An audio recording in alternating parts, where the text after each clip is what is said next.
Welcome on into a Monday edition of the Yanks Go Yard podcast. I'm Adam Weiner alongside Thomas Carinante, and the trade deadline is just over a week away. That means it's time to double down and get serious. We will obviously talk about the Yanks weekend in Baltimore as well. Don't get us wrong. We're not zipping right to the trade deadline, but now is the time to figure out what is fiction, what is fact, and which Ken Rosenthal accounts are actually run by Ken himself and not a 16-year-old child who is late for Thursday night dinner. In order to parse that out, Thomas Carinante and myself are going to bring on a special guest in a little bit who knows a little bit more than we do about the deadline. We're going to pepper him with Yankees questions, with sports-specific questions, with rival questions, with rumors that make no sense to us, with rumors that we're scared about, and we will get the lowdown for you. That will come up in just a few minutes. Stay tuned. Honestly, a few minutes. You do not have to wait long. You're going to have to trust us on that. But for those on the stream beforehand, we do want to give a special shout out to an event we went to yesterday. Thomas Carinante, show love real quick to our Sunday afternoon in Somerset.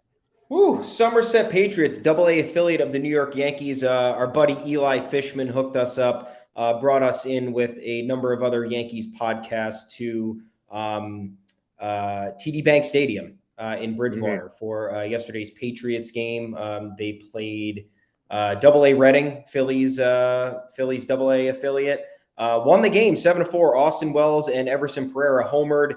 Pretty cool time. Anthony Volpe didn't give us the highlight reel we were hoping for, but can't do that every night. The night before, he hit the game-tying home run in the bottom of the eighth. They ended up winning that game too. Nonetheless, we got a stadium tour. Talked to Sparky Lyle. We're going to have that audio for you. We talked to another Yankees prospect. We're going to have that audio for you too. It was a great time, great meeting people, connecting with other Yankees fans, Yankees podcasters, and overall great afternoon. Nice hot day, great day for baseball. Got some concessions, enjoyed some beer. What a life it is. Yeah, the hot dogs were spectacularly cheap. I also want to shout out, it was the mascot Sparky's birthday, and we got to see a ton of other mascots from the region celebrating his birthday. Many of them were standard. You got the Rutgers, the Scarlet Knight. You got Seton Hall's Pirate. TD Bank had a mascot who I'm unfamiliar with, and I believe his name was like Mr. TD, but he was like a green top of the top of an exclamation point. It was like a square version of a shrunken exclamation point with green spandex legs. And I want to give a special shout out to Mr. TD. It's not something you see every day. And that's like a national sponsor that TD Bank. I mean, that's like the Garden in Boston. You'd think I would have run across him before yesterday, but I really haven't. So I don't know if that's a new invention or if we're just late to the game, but Mr. TD also a clear standout. And yes, like Thomas said, we're going to have that Sparky Lyle audio to you later in the week. We talked to Yankee center field prospect Brandon Lockridge. Will he be on the team by the time his audio is published? That is for the rest of us to find out. He has been thrown into, I keep throwing him into trade packages. That's what happens if you're pretty good. Yeah. Like if you're a pretty good Yankees prospect, I believe he ranks 17th on MLB Pipeline, and you've got, this developing power speed combo, and you're somebody who other organizations are maybe going to take a look at. He's like a tier 2 Yankee prospect. Then you know what? You're the kind of guy who's going to get tossed into trade packages when they're hypotheticals pitched by me. That's just the way it's going to go, and I apologize for that. But Brandon was an extremely nice guy who will be an asset to whatever team he ultimately ends up cracking the bigs for. I did not get to ask him about his frustration being stuck behind Joey Gallo, but you know what? That's a question for another day. Way too affable for me to mess up his mood with a question like that. Now, the New York Yankees were in Baltimore this weekend, lost an extremely important piece in winning 2 out of 3 games. Michael King went down on Friday night. It was briefly not quite as bad as we thought it would be. He, had a fracture in the elbow, horrible, but that's not UCL damage, and so he should be back for the beginning of next year, even though next year's not this year, and this year's the year where you want him. But then it came out on Sunday that it might be just as bad as the worst case scenario, that even though there's no UCL damage, yet he still might need Tommy John. I don't know what this injury is. Leave it to the Yankees to innovate beyond the typical elbow injury and end up with a broken elbow, pop, crack, no ligament damage, some ligament damage. I couldn't possibly tell you. But regardless, King is out for the year, at the very least, potentially next year as well. If that doesn't alter the Yankees trade deadline plans, I don't know what does. They probably, and by probably I mean definitely, should have been after a reliever before that happened. They did not have enough ammo in the bullpen to carry them through the postseason. Even a team with a supposedly weak bullpen like the Houston Astros, has Rafael Montero, has Ryan Presley, has Ryan Stanek, has a three-headed monster. The Yankees had Holmes and King, and that was really it. Now they don't have King, and what better time to bring on let's go. Guest, MLB Insider, Fansided MLB Insider, Robert Murray. Robert, thank you so much for joining us. We will take you for as long as we have you, but this is perfect timing because we were talking about the Michael King injury and how it may or may not alter the Yankees' deadline plans. Obviously, they were in on bullpen help before he was hurt, but now it's Clay Holmes, and they haven't even been using Wandy Peralta lately. He hasn't appeared after the break. Clearly, something's wrong there, even though they're not touching upon it. They get Ron Marinaccio back, but that's a guy you want in the fifth and sixth inning, not really your eighth inning guy all of a sudden. So has the Michael King injury changed anything that you've heard about the Yankees deadline plans, or was it full steam ahead with the bullpen even before this went down? I thought they could have used somebody who's an upgrade over Aroldis Chapman because, he looked nothing like his former self whatsoever. But replacing a guy, now that Michael King, he might need Tommy John surgery, which that would not put him out for only this year, but probably most of next year as well. So this is a multiple year kind of thing. And I think that's got to be one of their top priorities right now. And I've heard they have been making calls in the bullpen market. That's something I'm watching relatively closely, just because I think this is the kind of year that the Yankees need to make a big splash. I know a lot of people are crying for Juan Soto, but I would not get your hopes up for a Juan Soto trade anywhere until this offseason. I think that's much more realistic then. But I think a bullpen trade is going to be at the forefront of what the Yankees do, along with other things as well. Yeah, it's a good point you make about this being a multi-year thing, because honestly, even if the elbow's fractured, that's a bad injury. I don't know if I believe to be Michael King to be ready by opening day. We've seen a lot of these timelines get thrown off. They're a little bit more optimistic than you'd kind of want them to be.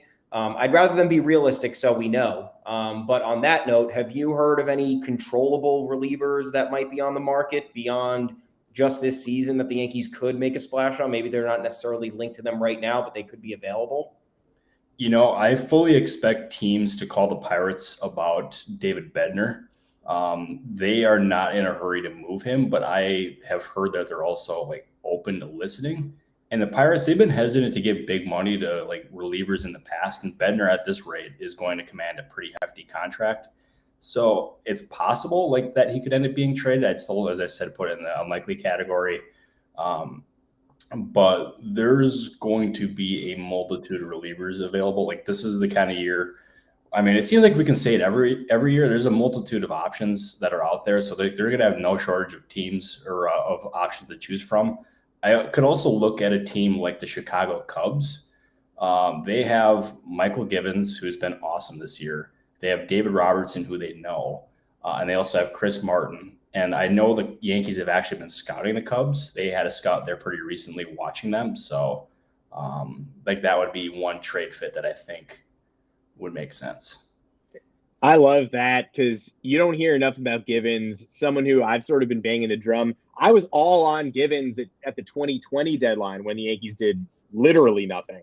And we did a live trade deadline spectacular podcast, and the end result was it was Givens and Archie Bradley, where I was like, these two guys are going to help your bullpen, but they're not going to cost a king's ransom, and the Yankees need to get one of them, and then the Yankees didn't get either of them and didn't really even try, and all my Michael Givens content went right in the garbage. But I've definitely been, I've been eyeballing him for quite a while, and I'd be more than interested in that. David Robertson is obviously the name that's on every Yankee fan's lips just because of the familiarity, but I don't know about you. That's always felt like back when the outfield was the Yankees' focus, I think it was easy to draw up an Ian Happ, David Robertson package and say, doesn't that make sense?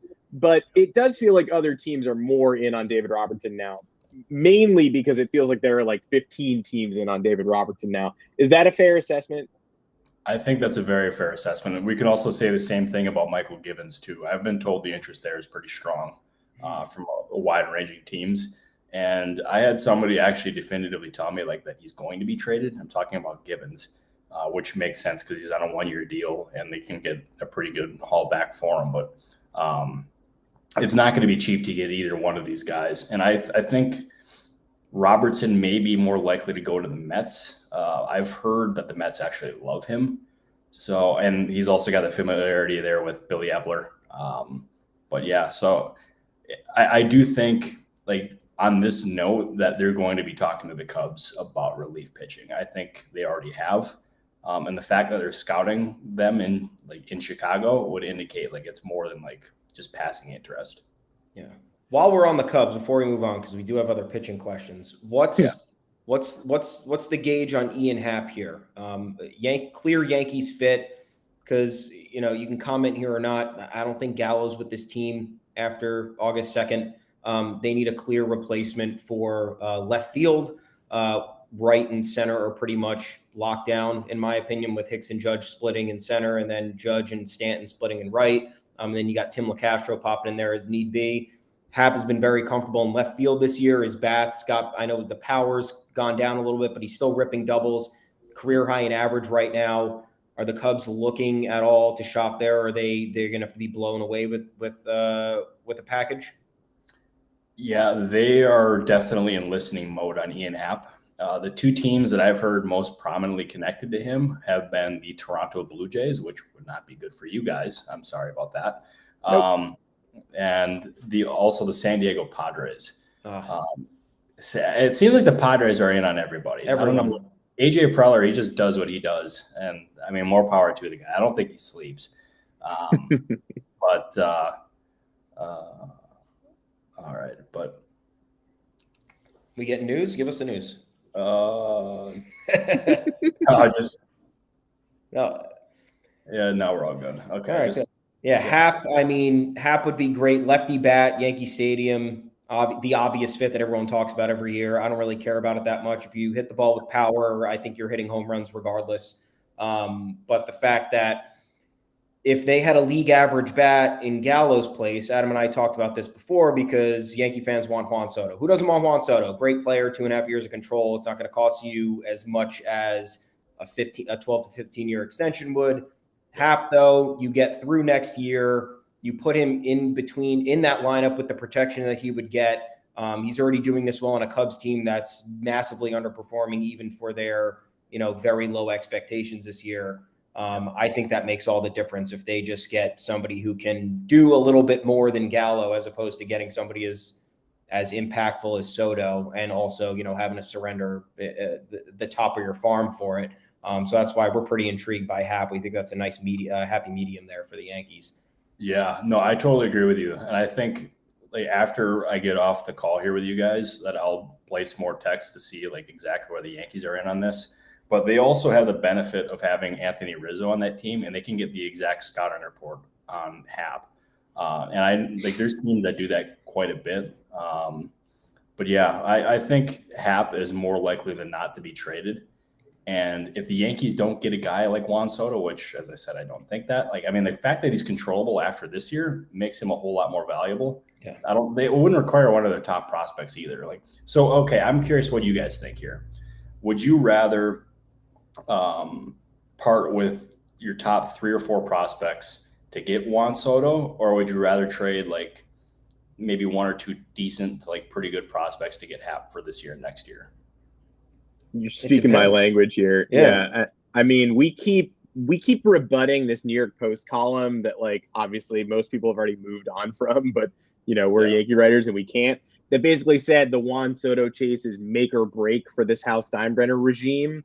And on the one hand, yes, when does a player like Juan Soto become available? At the age of 23 with 2.5 years ahead of him? Almost never. It's like Miguel Cabrera, Babe Ruth, and the list is over. So on that front, I do understand the urge to say, hey, if the New York Yankees aren't in on this, then they're not serious about the pursuit of a championship. But that said, they're a starting pitcher short. They're 2 relievers short. And Matt Carpenter is playing like an MVP candidate. So they have a need in the outfield to replace Joey Gallo, but do they have a need for Juan Soto, or do they have a need for Ian Happ or even David Peralta? So, I stand with, if the Yankees were to sacrifice the top of their farm system for, Juan Soto, I'm certainly not going to protest having him in my lineup.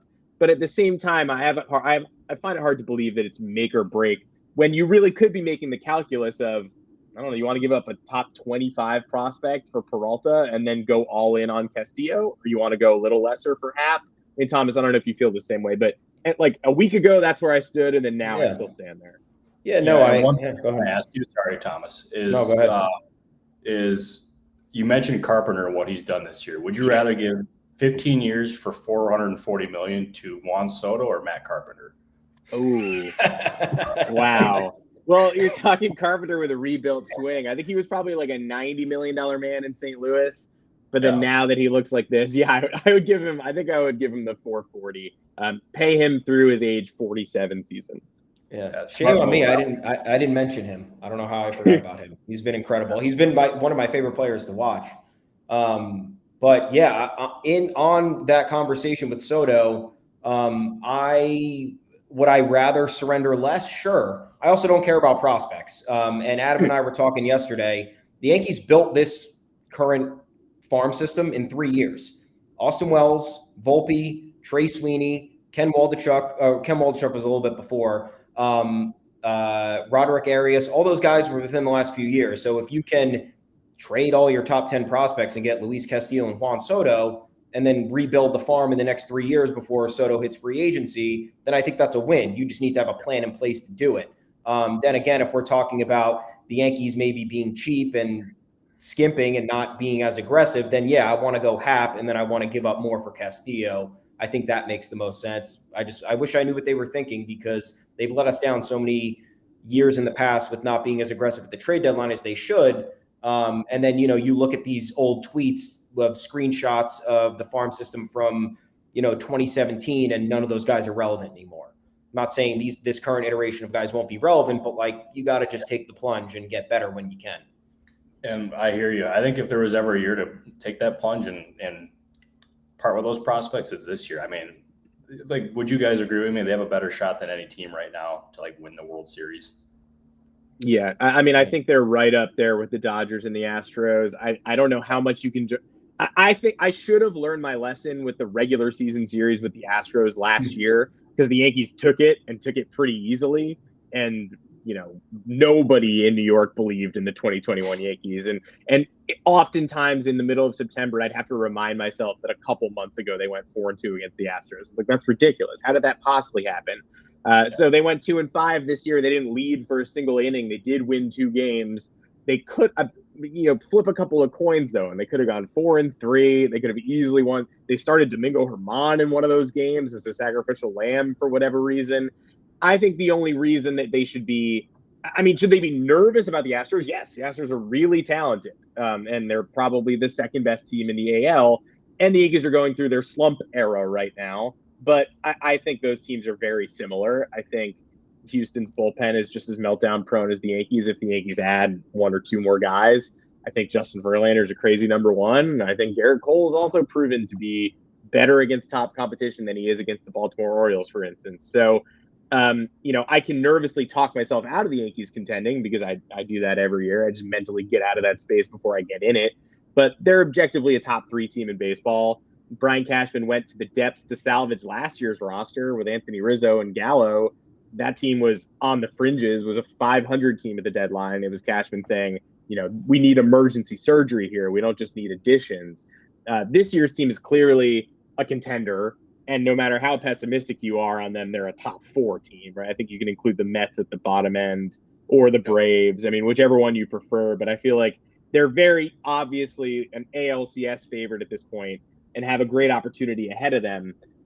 Now, you have obviously been on the Luis Castillo market these past couple weeks. I feel like he's the name that if you're not going to cash in your chips for Soto, you're going to cash in maybe one of your top 3 prospects, another top 10 guy, and then 2 more talented pieces for Castillo.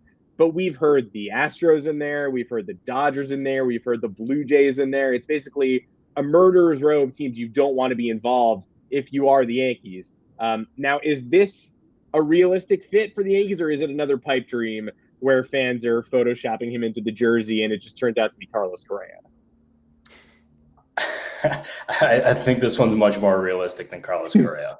I think you're safe to Photoshop the jerseys. I'm not saying it's going to happen, but I think the Yankees definitely have the need and the want to make it happen. And the fact that he pitched so well at Yankee Stadium gave them a pretty good idea that he can like perform at that ballpark and like is not afraid of the spotlight.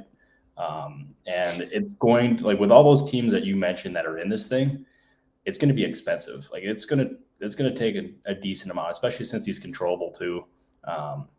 But that's somebody that I think makes a whole lot of sense for the Yankees and is like a better fit than going offense here, Andrew Benintendi.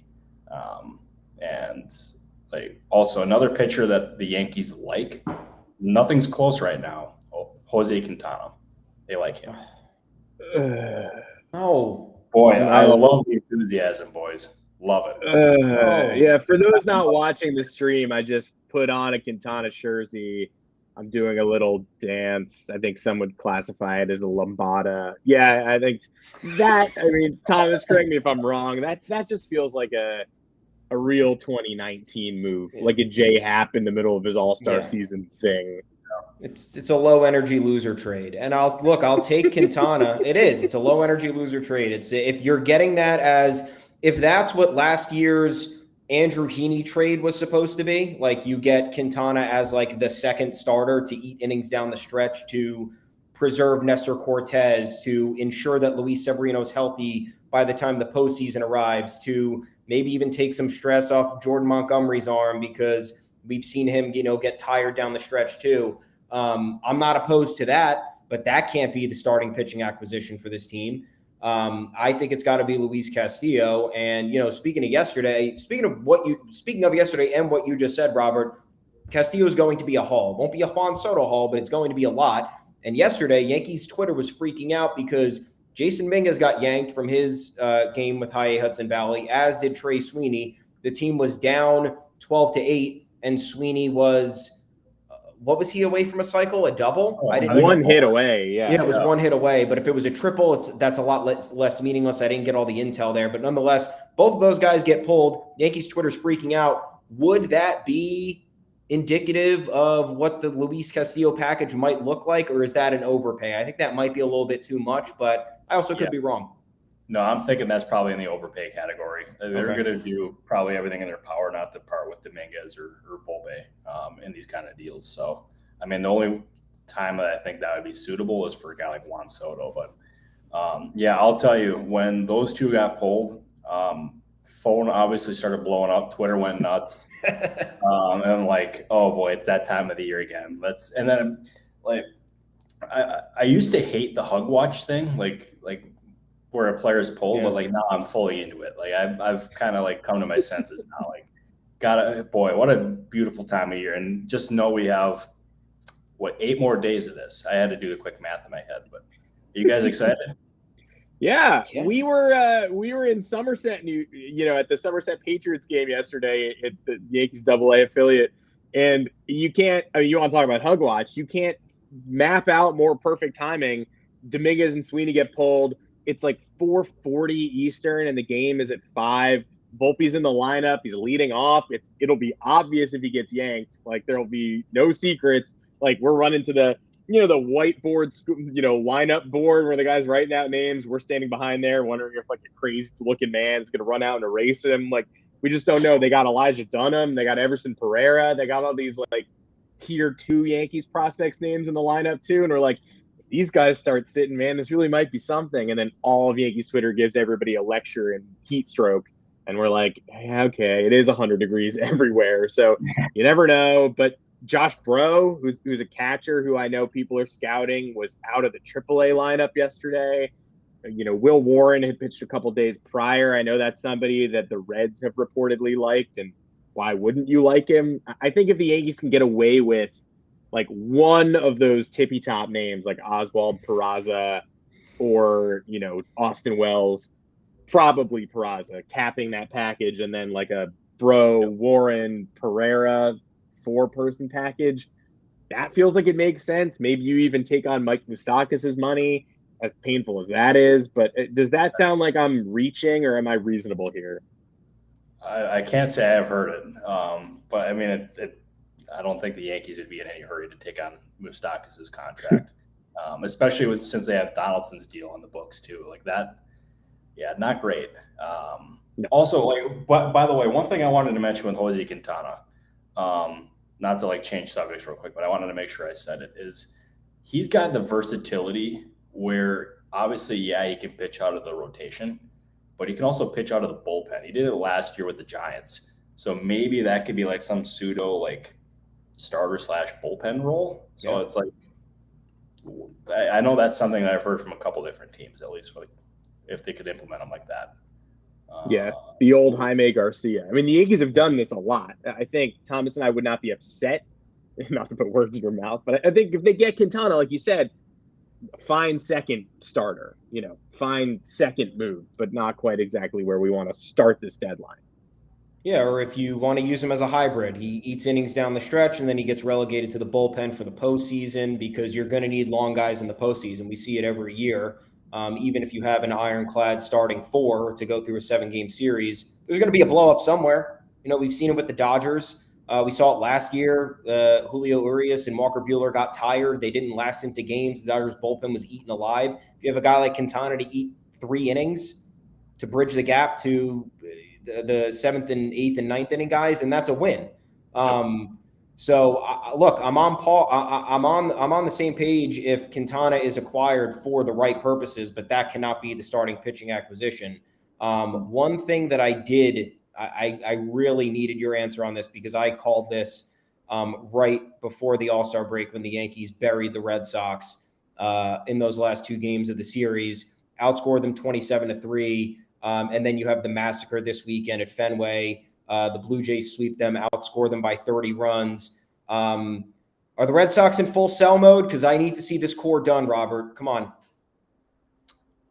I think it's very likely at this point that they're going to sell, and you're going to be a very happy man, Thomas. Yes.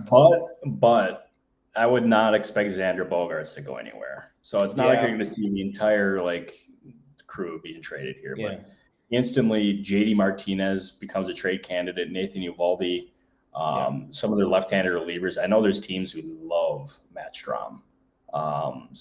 Those are going to be the 3 that are probably the most prominent ones. And the Mets, to me, make a whole lot of sense for JD Martinez because they need a big bopper in that lineup. Oh, boy, I made Adam happy, too. I'm making everybody happy now. I love it. Happy. So there we go. I don't have an issue with the Mets. Problem. It's weird. Yeah. I have no issue with the Mets. My only problem here, and this is what I'm scared of, is the Red Sox and the Astros doing business. I cannot have any of that. Eovaldi cannot go to the Astros. I know they're going to need a little bit of rotation help, not a whole lot. But if they add another bat there, that's terrifying. I know that they pretty much have mostly, but they have some guys like JJ Matijevic getting regular at bats. I don't know if that's sustainable for them into the postseason. Is there any traction with the Astros potentially reaching out to the Red Sox? Should this, become more of a storyline with them selling? Yeah, they're going to trade all their pieces to Houston for cash. No. I mean, I would fully expect the Astros to make a call to the Red Sox about these kind of guys. And especially since Eovaldi is a big game pitcher and he's got postseason experience that's extremely valuable to a team like Houston. And he knows the Yankees. And the Yankees know him too, of course. But I have not heard anything linking either team, but I'm not going to rule that out. Got to be honest, I didn't think of it until now, but it makes sense. Yeah, it does make sense. And Thomas has been on this morning, and I'm not happy about it. But Eovaldi is such an Astro. We'll find out in about 8 days, like you said. On Benintendi, just before we let sleeping dogs lie. You seem to be more skeptical of the Yankees fit than I think other people. Mark Feinsand this weekend. First we got the vaccination news, right? Everybody's like, all right, no Blue Jays, no AL East. And the Blue Jays were one of those front runners, like you mentioned, for Hap. Like they were in on Benintendi, and it's like, well, he can't physically play there, so he will not be a Jay. And then all of a sudden, you start getting these bubbles that are like, well, don't rule out the AL East just yet. And then you got Feinsand on Saturday saying, the Yankees are serious contenders. That makes almost no sense to me. And I feel like you've communicated that it makes very little sense to you too. But where do you stand as of this Monday? Is that anything we need to look out for? So I don't want to discredit the work that Feinsand has done, because I love Mark, great guy, good, or like very good reporter.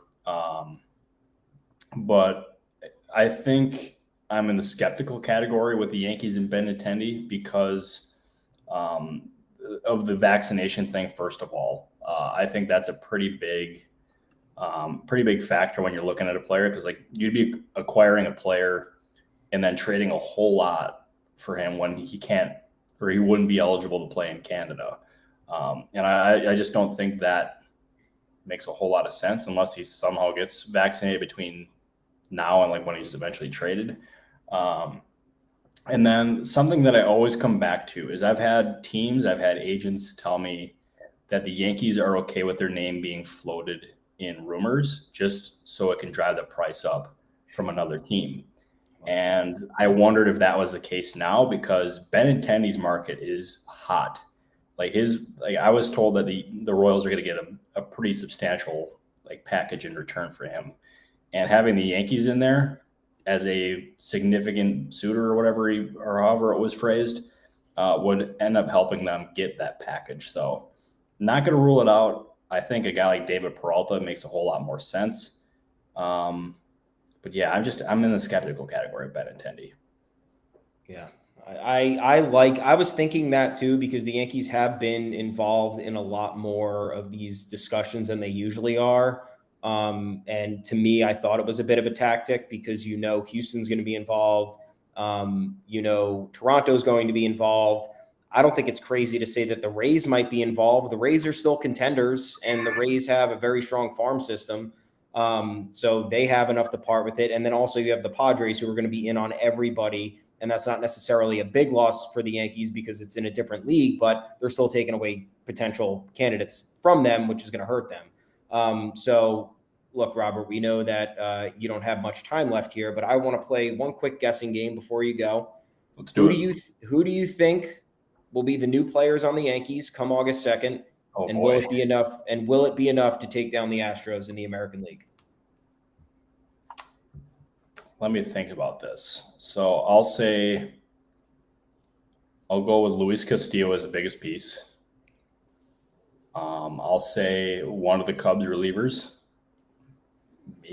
I'll just say one of the Cubs relievers. I don't want to give a name there. That's fine. Let's see. Let's go Peralta. David Peralta. Okay.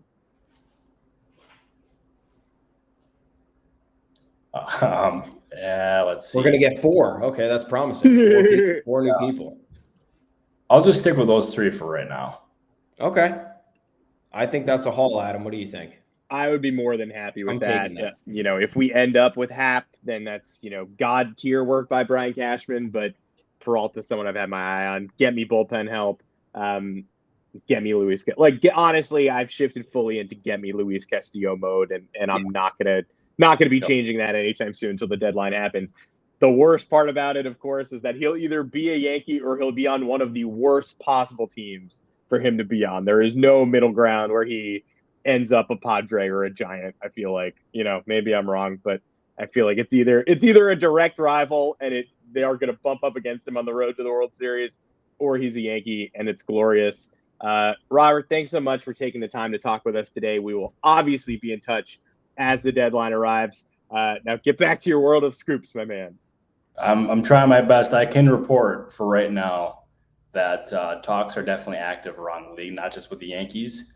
It wouldn't surprise me if like a decent sized name, I don't think it's going to be today, but like in the next 24 to 36 hours goes. So stay tuned. All right.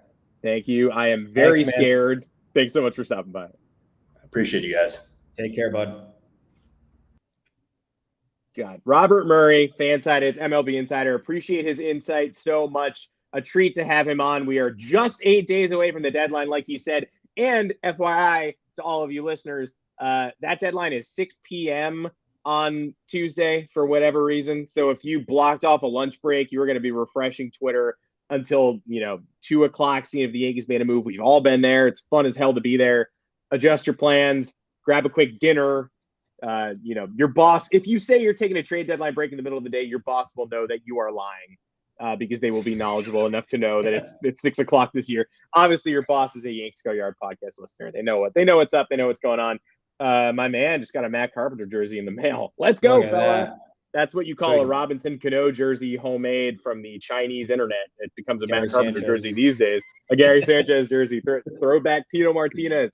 That's a Matt Carpenter jersey, my man. Hopefully, you don't have a name on the back there. But if you do, I mean, obviously, Carpenter, Carp Dog, etc. I'm just mad at names on the back of jerseys now because of the customization process at the All-Star game last week. You had to customize. You couldn't, even if you wanted Aaron Judge or Stanton, like the biggest names of the game, you had to customize. Took an hour and a half. When I went to go pick up my jersey, they lost it.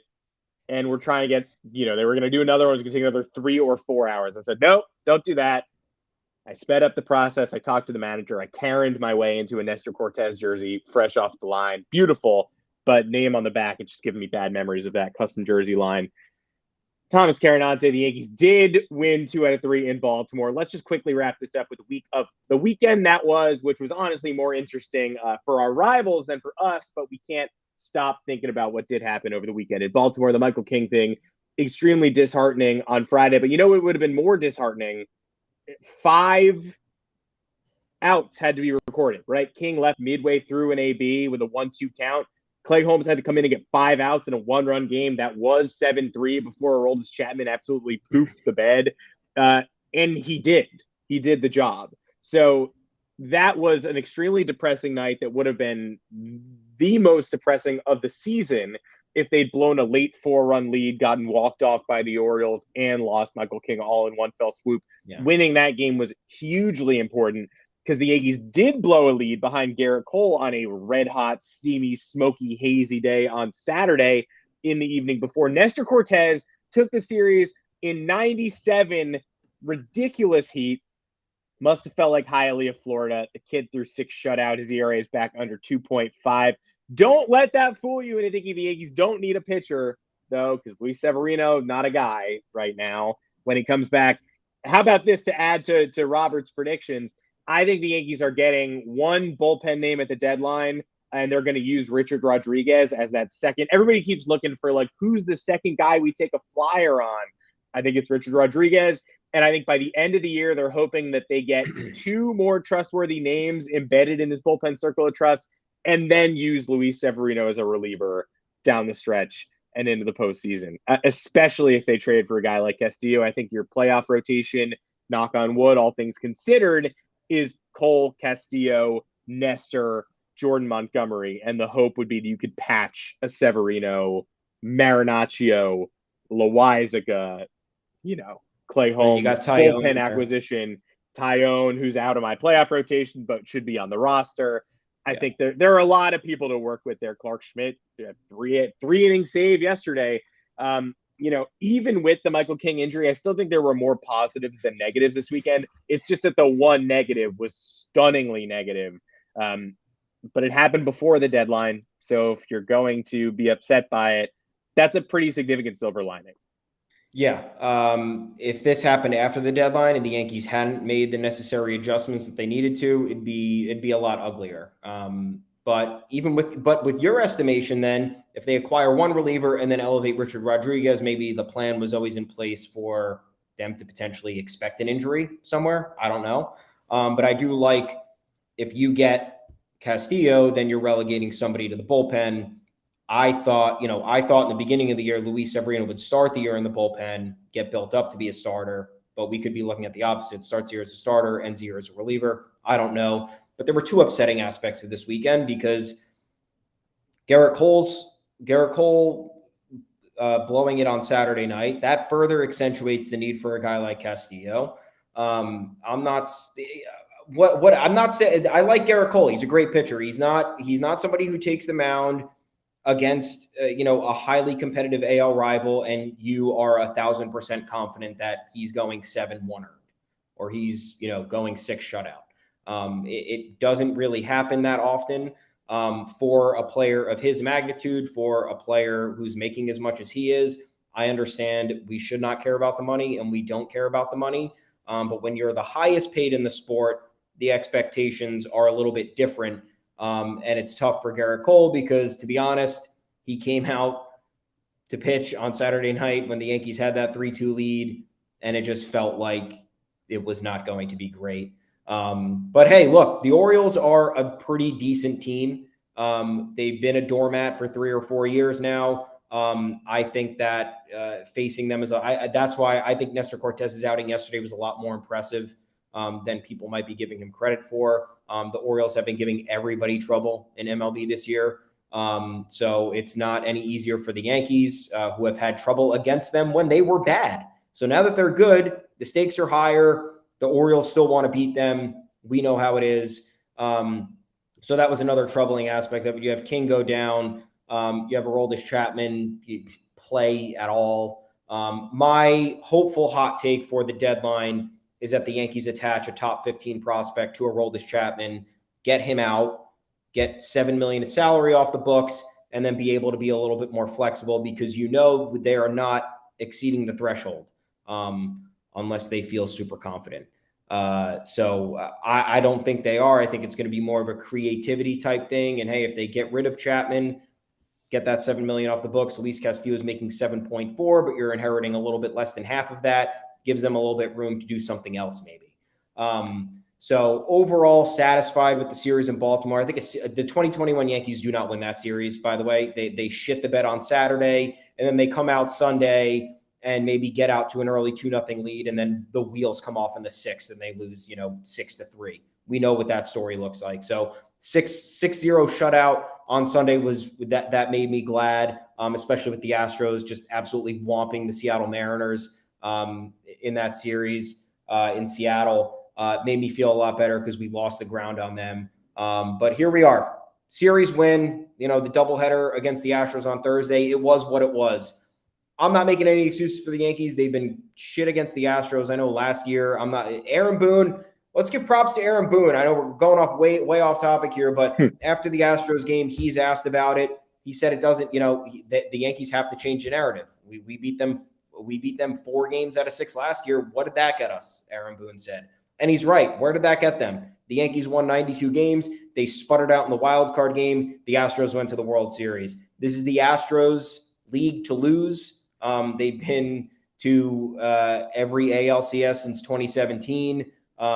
They proved this year that even with, Michael Brantley was out for this series against that 2-game series against the Yankees.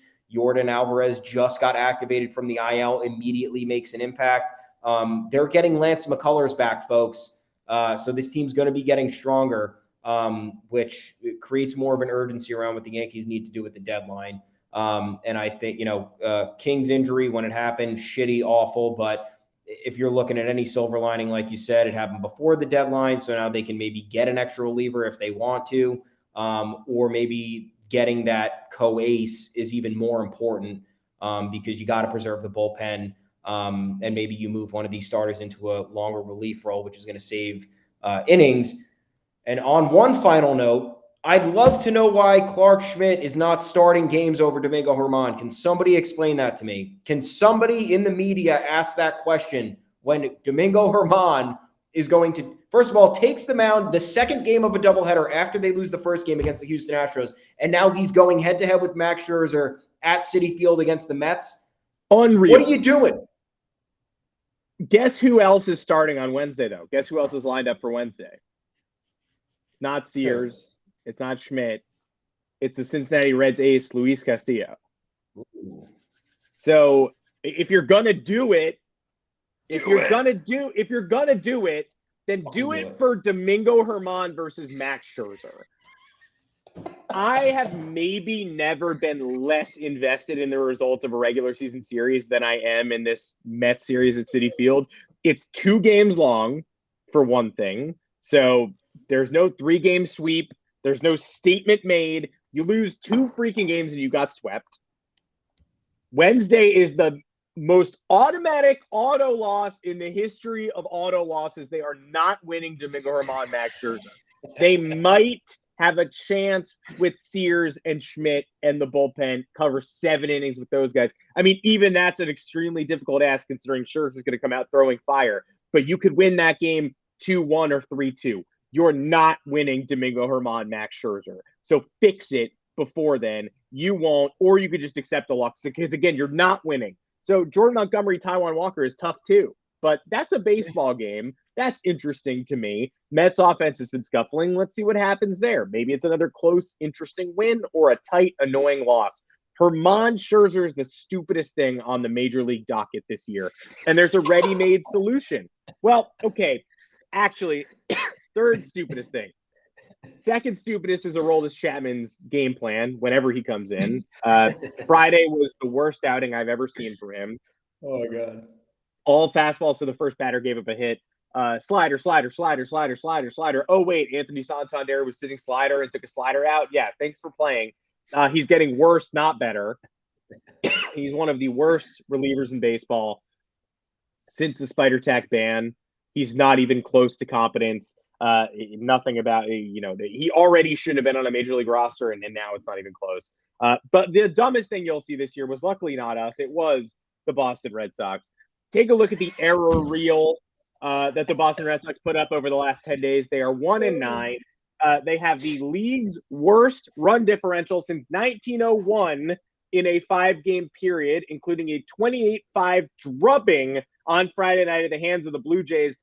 They're not far enough behind us that I'm rooting for them to beat the Blue Jays. I can't get there. The Red Sox are the Red Sox 17 games behind the Yankees at the end of July? Yes. Is 17 enough for me to start rooting for them? No. They got to be way under 500. They got to be a spoiler for me to be doing that, like in the middle of 2020. And even then, it still feels dirty because they win 1 or 2 in a row, and I'm like, man, they could get on a roll. So you'll never catch me doing that. But you can't win 1 at home against the Blue Jays. Help us out a little bit. Like, I'm not protesting, but you can't win 1. No, you lose 28-5, 4-1, 8-4. And the only reason I don't think Brian Bayo is the worst young player in Major League Baseball history is because Jeter Downs might be the worst young player in Major League Baseball history. I can't decide between the two guys. The Jarren Duran inside the park grand slam. How is he not demoted to Double-A or jettisoned in some like hybrid trade? Stood and watched while the left fielder and right fielder converged on the ball that he fucked up in the lights. And then after the game said, catching a fly ball in the twilight is one of the hardest things you could do. When you guys do it, let me know. Oh, we're snarking the reporters now?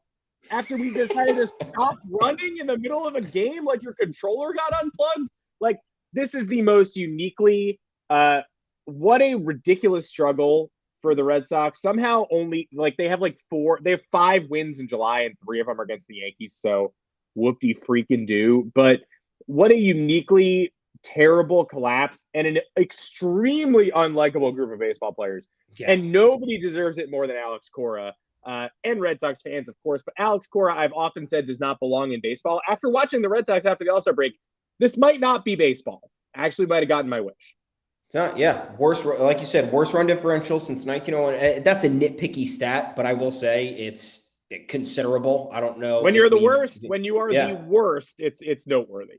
Yeah, and special thanks to Sydney Sweeney, Euphoria star. She's been met in many other things. I'm sure you guys are familiar with her.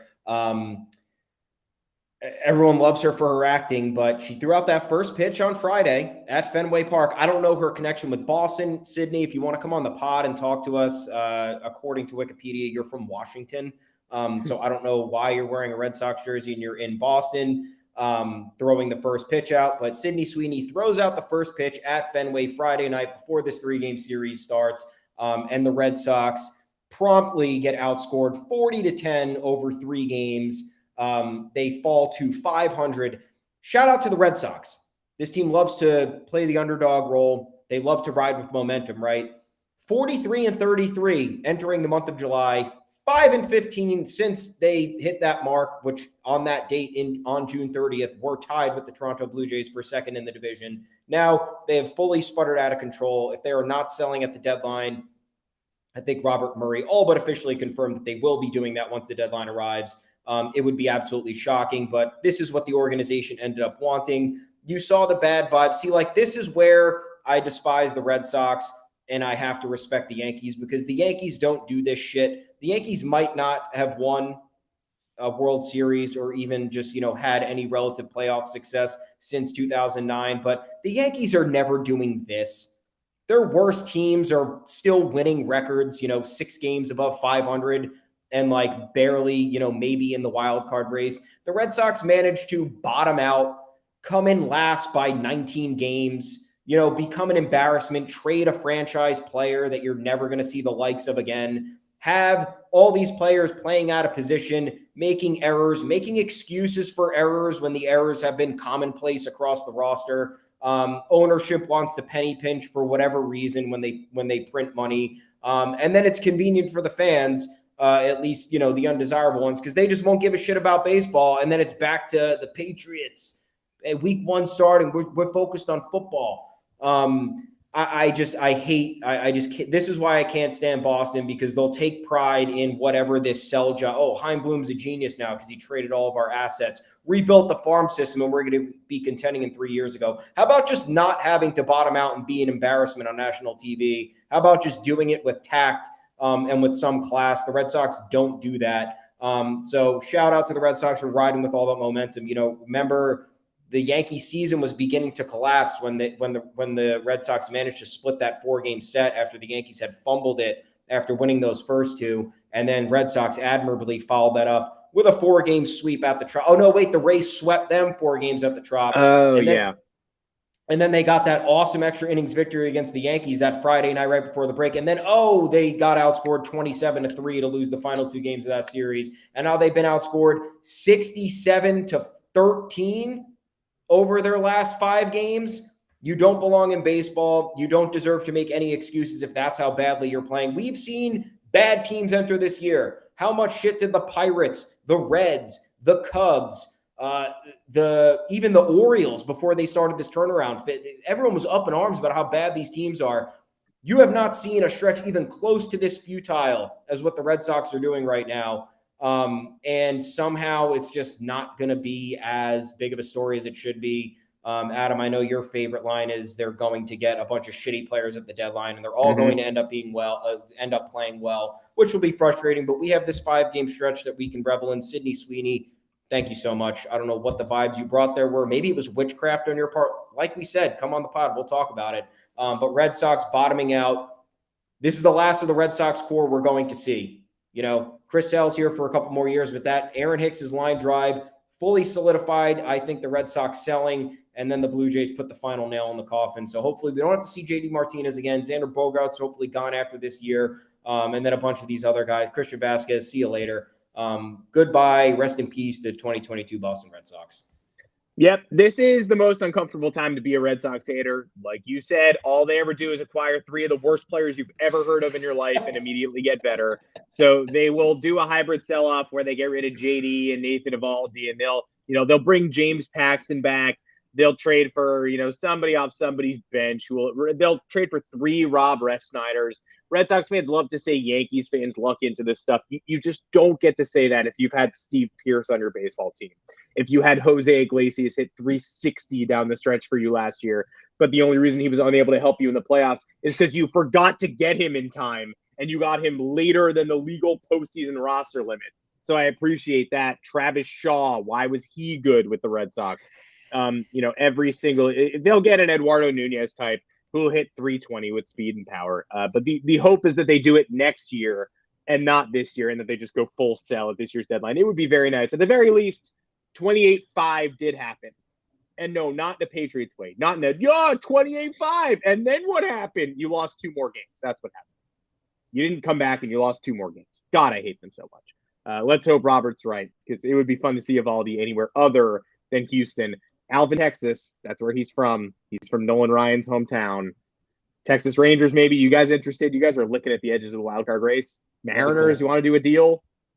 Mariners, Matt Brash for Nathan Eovaldi. Get on the horn. We shall see. That is it for this edition of the Yanks Go Yard podcast. Make sure to find us on Apple Podcasts, Google Podcasts, Spotify, wherever you get your podcasts. Drop us a 5-star review along with a mailbag Q. We will be more than happy to answer that question for you. We got 8 days left before the break. That means episodes Thursday and Monday. We might even go live. The Yankees pull off a crazy trade. You never know. But we thank Fanside's MLB insider Robert Murray for sharing his expertise with us. What a great half hour. Listen to him on the Baseball Insiders podcast. Live with Mark Carman. They go live too. Also on the Fansided Network. You're going to love it if you love this. Obviously, you love this. He's a great guy. And guess what? He respects our opinion too. How about that? Pretty cool. He's the insider, but he's asking us what we think. Until next time, you can find me on Twitter at Adam Weiner. Thomas Carinante. Where can the people find you? At Tommy's_takes. Head on over to yanksgoyard.com. A lot of content there for you. We're going to have some special audio clips, as we mentioned earlier, in this podcast later in the week. We don't know when. We're trying to, navigate this trade deadline. Talk to us on the official Yanks Go Yard Twitter account at Yanks Go Yard FS. And one more time, big thanks to the AA Somerset Patriots and Eli Fishman, who hooked us up to hang out at podcast night at TD Bank Stadium. It was a great time. Hope some fans there caught wind of the pod. We got announced on the loudspeaker. Pretty cool. And are listening right now. Welcome. We're here to talk. We're here to chat. We're here to have fun. We'll see you next on Thursday, 2 p.m. Eastern, right here. Maybe a big deal will have gone down. Maybe we won't see Domingo Germán on Wednesday. Let's hope for that. Should we give the fans a little gift here? Should we toss on that first audio bite we got at the Patriots game? Let's do it.